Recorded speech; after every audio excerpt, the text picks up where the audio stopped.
시청자 여러분 안녕하십니까? 박민영입니다. 동시 만기 이후 어느 정도 안정을 찾았던 수급이 그 이후 계속 중립 이하 포지션들이 나타납니다. 이 때문에 시장의 불안 심리가 이어지고 있죠.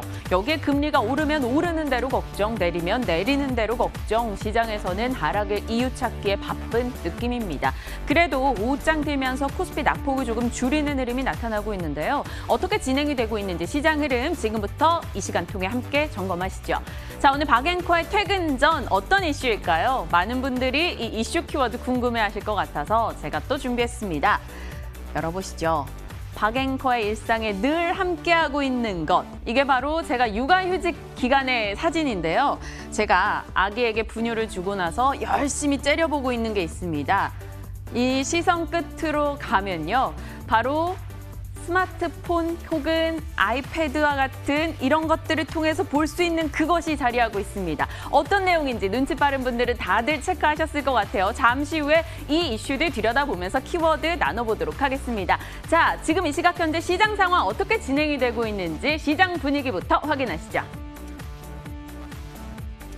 네.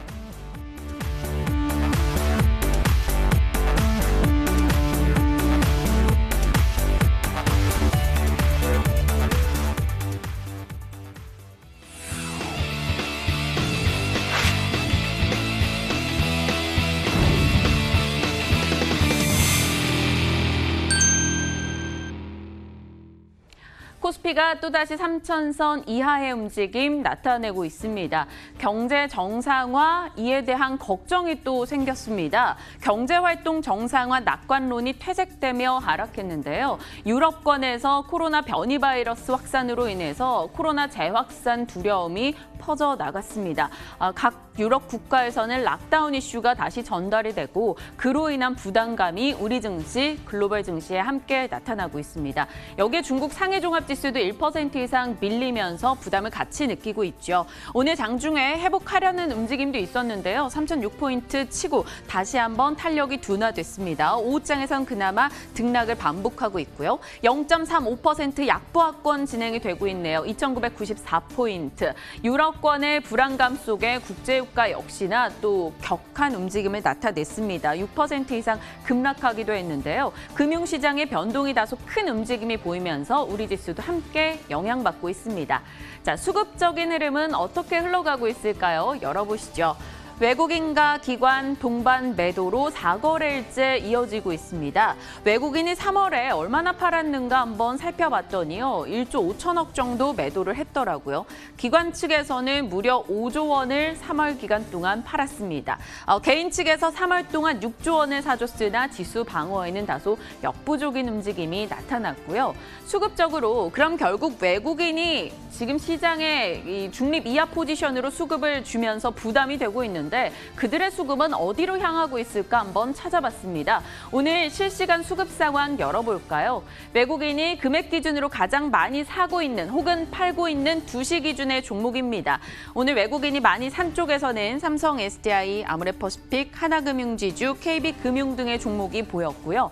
반대로 판 쪽을 보면 삼성전자, SK하이닉스, 네이버, LG화학, 현대모비스 등등 무슨 시가총액 상위 종목을 고스란히 나열해둔 느낌이 들죠. 그들이 판 대형주들. 그렇다 보니까 지수가 탄력적인 움직임을 나타내기 어려웠습니다. 외국인이 IT나 운수 장비 등 대형주 쪽의 매도를 조금 강화하면서 그에 대한 부담을 지수가 고스란히 느끼고 있는 거죠. 시가총액 상위 종목의 분위기 한번 볼까요? 이런 흐름이 반영되고 있습니다. 삼성전자 어제도 말씀드렸다시피 82,000원권 아래 못 박은 듯 뚜렷한 움직임을 못 보이고 있는 3월입니다. 오늘도 0.8% 내리는 흐름 나타나고 있고요. SK하이닉스 1.5% 정도 하락 보입니다. 네이버 역시 마찬가지네요. LG화학의 상승은 반갑습니다. 상승폭 크지는 않습니다만 LG화학이나 삼성, SDI나 오늘 배터리주들 저가 매수 유입이 들어오면서 올라서는 모습 포착되네요. 4거래일 만에 이 상승세가 보이고 있는데요. 폭스바겐발 이 후폭풍을 좀 격하게 겪었습니다. 하지만 지수 영향일까요? 아니면 상승폭 여기 정도로 지금 생각을 하는 걸까요? 수급 주체들이 아주 강한 강하게 사주진 않아서 상승폭에 대한 아쉬움은 있네요. 삼성 SDI도 1%대 상승세 확인이 되고 있습니다. 다만 오늘장에서 외국인이 금액 기준으로 삼성 SDI는 가장 많이 사고 있어서 앞으로의 추이를 한번 봐야겠습니다. 자, 코스닥의 분위기는 어떤지 열어보죠. 그래도 코스닥은 나아요. 외국인과 기관의 동반 매수가 들어오면서 어제 9거래일 만에 하락했던 것 오늘 다시 되돌립니다. 950선을 다시 회복하며 0.7% 상승, 953포인트 나타나고 있습니다. 그들이 어떤 쪽의 종목들을 사고 있는가, 그래서 어느 쪽이 코스닥을 올리는가 들여다봤더니요. 외국인의 코스닥 수급은 콘텐츠 관련한 종목으로 들어오고 있었다는 점 눈에 띄었습니다. 오늘 시장의 키는 아마 콘텐츠 쪽이 아닐까 싶네요. 자, 뉴가 오늘 13% 급등 진행이 되고 있습니다. 저희 시간대 오시는 다녀 선생의 실적주이기도 했는데 뉴 정말 좋은 흐름 이어가고 있고요. 제이콘텐틀이 6.7% 상승, 그 밖에 위즈윅 스튜디오나 오늘 콘텐츠 관련한 이슈가 있는 종목들 많이 올라갑니다. KT도 CJ도 콘텐츠 투자를 대거 하겠다라고 이야기를 했는데 자신들이 감당할 수 있는 이상의 콘텐츠를 만들게 된다면 결국 외주 제작을 주지 않겠느냐라는 분석이 나왔고요. 그래서 중소형 제작사들의 강세 움직임 오늘 강하게 나타나고 있습니다.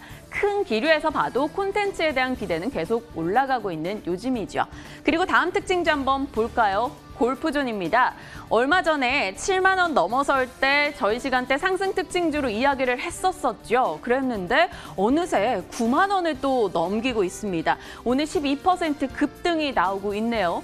리딩 투자에서 이런 의견을 냈습니다. 최근 코로나로 인해서 명예퇴직한 이들이 많은데 그들의 창업 수요 결국 골프존 쪽으로 가지 않겠느냐, 뭐 이런 기대도 있다라는 거죠. 기기 매출도 늘고 라운드당 수수료도 늘어날 것이기 때문에 골프존 올해는 본격적인 증익 구간에 진입할 거야, 이런 전망이 나왔습니다. 일단 리딩에서는 10만 이상 10만 8천 원 정도의 목표가를 내놓기도 했는데요. 한번 지켜봐야겠네요. 골프존 오늘의 상승 특징주로 코스닥 종목으로 골라봤습니다.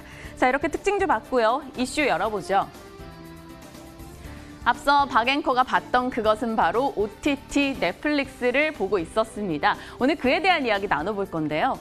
영화관이 지금 탄생 126년 만에 최악의 위기를 겪고 있다고 하죠. 영화를 보러 가는 이들은 급격하게 줄었습니다. 지난해부터요. 코로나 타격을 가장 많이 받은 분야 중에 하나가 되겠죠.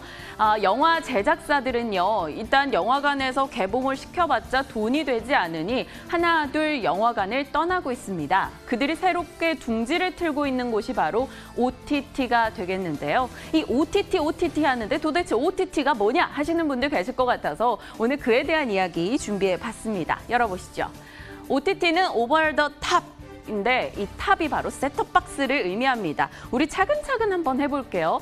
우리가 집에 있는 TV, 코드를 딱 꽂으면 나오는 건 MBC, KBS, SBS 이런 공중파 채널이죠. 전파를 타고 들어옵니다. 그런데 거기에다가 셋톱박스를 하나 딱 설치하시면 케이블 채널이나 종편 채널이나 혹은 다시 보기 VOD 등을 볼 수 있습니다. 저희 방송을 보고 계시는 여러분이라면 집에 이 셋톱박스가 있는 게 증명이 되는 거겠죠. 이 셋톱박스. 보통은 셋톱박스 앞에서 동영상을 보고 있는 걸 OTT라고 했었습니다. 그런데 지금은 그 개념이 훨씬 더 확장이 됐죠. 셋톱박스 너머의 세상으로 왔습니다. 인터넷이 더 넓어지고 더 빨라지면서 이제는 스마트폰을 들고 어디에서든 나는 동영상을 볼 수 있기 때문에 이 OTT 서비스는 그 영역을 확장시켰고 우리가 아는 그걸로 넘어온 거죠. 바로 넷플릭스로 대두되는 세상이요. 자, OTT 독보적인 콘텐츠 유통 채널이 됐습니다. 과거에는 방송사 찾아가서 아이고 저희 콘텐츠 좀 틀어주세요 이랬다면 요즘엔 그런 사람들이 다 OTT 업체로 가고 있다고 하네요. 자, 글로벌 OTT 업체는 우리 흔히 아는 넷플릭스, 애플 TV, 아마존 프라임, 디즈니 플러스 등등등 정말 많이 생겼습니다. 그리고 국내에서도요. 웨이브, 카카오, 쿠팡, 시즌, 시리즈, 기타 등등요. 보시면 너무 놀라웠던 게 유통업체도 만들고 인터넷 업체도 만들고 통신사도 만들고 그만큼 모든 기업들이 굉장히 할 만한 먹거리라고 생각되며 뛰어들었고 경쟁이 치열해지고 있습니다. 이 OTT 업체들의 경쟁이 치열해진다? 이건 뭘 의미하는 걸까요? 바로 콘텐츠가 중요해진다는 걸 뜻하겠죠. 최근 동남아 쪽에서 OTT 업체들 몇 개가 문을 닫는 몰락의 흐름이 나타났습니다. 그 이유는 그들은 한류 콘텐츠를 사서 본인들이 서비스를 하고 있었는데 나날이 한류 콘텐츠 가격이 비싸진다라는 거죠. 5년 사이에 똑같은 콘텐츠의 판권이 껑충껑충 뛰기 시작했습니다. 그렇다면 지금 OTT 업체들에게 중요한 건 콘텐츠고 콘텐츠를 사서 틀 수 있는 바로 자본이 중요한 거겠죠. 그래서 큰 업체들 위주로 많이 재편되는 흐름이 앞으로 있을 것이다라고 시장 전문가들은 이야기하고 있습니다. 자, 그래서 콘텐츠 경쟁이 시작되고 있다라는 것에 우리는 방점을 찍어야 되고요. 그래서 콘텐츠 이슈에 우리가 굉장히 민감하게 반응을 하죠. 어제 나왔던 대표적인 콘텐츠 이슈, 저희 시간 상승 특징주로 꼽아봤던 지니뮤직도 포함이 되는 이슈인데요. KT입니다. KT 측에서 우리 미디어 공룡이 될 거야, 콘텐츠 공룡이 될 거야 라고 어제 이야기를 해놨죠. KT가 참 미디어 내에서 콘텐츠 사업을 잘 할 수 있게 세팅을 해놨었더라고요. 스토리 위즈 작년에 설립을 했습니다. 여기서 웹소설 등을 통해 IP를 확보하고 그다음에 올해 설립한 스튜디오 지니를 통해서 제작하고 그다음 스카이TV를 통해 채널을 통한 유통, 그 이후 올레TV, 스카이라이프를 통해 VOD 사업을 합니다. 이후 다시 유통은 KTH가 맡아요. 가지고 있는 계열사 내에서 콘텐츠 밸류 체인이 형성이 되는 거죠. 이를 바탕으로 우리 지금부터 콘텐츠에 돈 때려 부을 거야. 4천억 투자해서 2년 동안 100개 드라마 오리지널로 만들어내겠어? 라고 포부를 냈고요. 어제 그 소식 나오고 관련한 KT 계열사들이 주가 쫙 올라갔었습니다. 물론 오늘은 조금 관련도가 떨어지는 업체들 주가는 내려오긴 했습니다만 분명 콘텐츠 시장이 굉장히 민감한 것을 볼 수 있었던 거죠. 삼성증권에서는 KT 목표가 34,000원, 이제 볼 때가 됐어라고 이야기하기도 했습니다. KT가 일단 디즈니 측과 손잡을 거다 뭐 이런 얘기도 나오는데 그 상황은 봐야 되는 거고요. 이런 글로벌 OTT와 손잡는 것이 시장에서는 굉장히 큰 힘이 되더라고요. 오늘도 관련한 이슈가 있었죠. SK텔레콤, 아마존 프라임과 협력 논의 뭐 계속 있었던 이야기인데 이 이야기 나오면서 개별 종목으로 코파스 코리아가 급등하는 모습도 포착이 되기도 했습니다. 이 코파스 코리아 같은 경우는 한류 콘텐츠를 해외에 배급하는 역할을 하는데 한류 콘텐츠를 일본에 배급했었기 때문에 아마존 거를 이번에 국내에서도 이 업체가 맡게 되지 않을까 이런 기대감을 갖고 있는 거죠. 그만큼 이러한 이슈가 들릴 때마다 일부 종목이 급등하는 들의 흐름이 나타나기도 했습니다. 콘텐츠에 민감하다, 콘텐츠 세상이 됐다. 그렇다면 우리는 절대적 강자로 여겨졌었던 이 기업이 궁금해지죠. 그렇게 다들 뛰어들고 있는데 너는 뭐해? 이런 질문을 하게 되는 업체 스튜디오 드래곤입니다. 스튜디오 드래곤 주가가 무겁다. 많은 이들이 많이 느낄 겁니다. 사실 그동안은 넘사벽이었죠. 콘텐츠 부분에서는 거의 1등 기업처럼 여겨졌는데 이 왕좌에 대한 도전자가 늘어나면서 스튜디오 드래곤 주가가 굉장히 무겁게 흘러가고 있습니다. 앞서 보셨다시피 인터넷 업체나 통신사 업체나 각자 자기가 IP 확보해서 제작하고 유통하려는 움직임이 나타나기 때문에 스튜디오 드래곤은 부담을 느낄 수밖에 없었죠. 그리고 그동안 수년간 스튜디오 드래곤의 약점으로 꼽혔던 수익성도 지적을 받았습니다. IP 확보하고 배우들에게 돈 주고 제작하고 이 과정에 돈이 너무 많이 들어서 이거 돈 되겠어? 이런 생각이 들었던 거죠. 그래서 스튜디오 드래곤이 다시 재평가되기 위해서는 경쟁력과 수입성 입증이 필요하다고 말합니다. 미디어 업계에서 텐트폴이 핫한 키워드였었는데 큰돈 때려 넣어서 태양의 후예 같은 드라마 만들면 투자해 이런 느낌이었다면 이제는 코로나로 인해 모두들 돈이 궁하죠. IP나 스튜디오 쪽으로 키워드가 넘어왔습니다. 스튜디오 내에서도 충분히 드라마 잘 만들 거야. 그러면 마진 많이 남지 않겠어?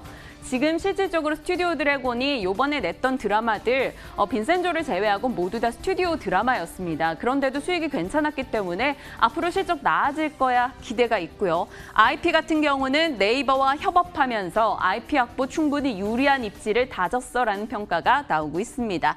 그리고 중국 시장이 열리게 된다면 결국 초기 수혜는 상위 업체들이 될 거라서 스튜디오 드래곤 괜찮지 않겠어? 이런 시각이 등장을 하는 거죠. 증권가에서 스튜디오 드래곤 긍정의 의견을 내곤 있는데요. 아직까지 많진 않습니다. 신한금융에서는 목표가 12만 7천 원.